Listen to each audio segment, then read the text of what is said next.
大家有冇發覺到壞咗對講機之後，間公司咧就可能攞咗你部機翻大陸去維修，或者叫你攞翻去大陸維修。我哋409 Shop咧就長期有維修員喺香港為顧客服務嘅，盡快咧可以維修好一部機咧就可以俾翻個客去。好，大家好，我哋公司咧呢一個 Supercom 呢個品牌咧就係出咗好多呢一啲叫網絡對講機嘅。如果喺香港嚟講咧，我哋超過5000個用家㗎啦已經。好啦，咁啲用家佢通常都會跌碰碰，就會有少少問題㗎嘛。咁我哋點樣可以幫佢做到一個快速維修咧？我哋嘅對講機維修部位置咧就喺香港嘅。咁我不如我帶大家睇下我哋嘅運作點樣咧。好，跟我嚟。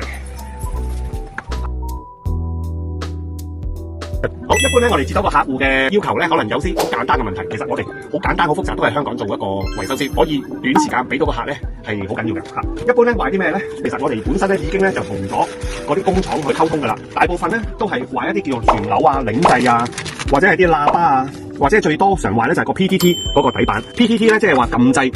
嗰個掣，一般咧佢用咗超過好多次，因為日日都喺度撳㗎嘛，咁佢有機會咧會蝕咗啊，或者係爛咗啊。通常咧嗰度已經係俾咗啲預備嘅零件我哋去更換㗎。有陣時咧有啲係爛咗嗰個電池扣啊跌落嚟，高空跌落嚟跌爛咗啊，咁我哋亦都會幫啲客咧更換一啲配件嘅。咁每一個型號咧，我哋都會有一啲備用嘅零件嘅，甚至我哋師傅咧亦都會同工廠溝通，講俾佢聽有啲咩問題，而我哋咧就需要咧做一啲更改或者係一啲加改嘅，咁就全部咧都喺香港嗰度做進行。咁變咗嚟講，我哋會令到咧呢個維修嗰個時間咧就盡量去縮短，有機會可能咧個客如果係簡單嘅問題，佢即刻攞過嚟，我哋即刻可以幫到佢整到嘅。目的咧，我哋就係想個客可以盡快咧攞翻佢部壞機使用，因為始終我哋個客戶咧大部分都係一啲商業嘅客戶，例如一啲保安公司啦、建築公司啦，甚至有啲物流公司啦，好缺機用嘅客，每一個崗位佢都令到佢哋好慳好多時間，所以佢哋對於用呢啲對講機嚟講咧就好歡迎嘅嚇。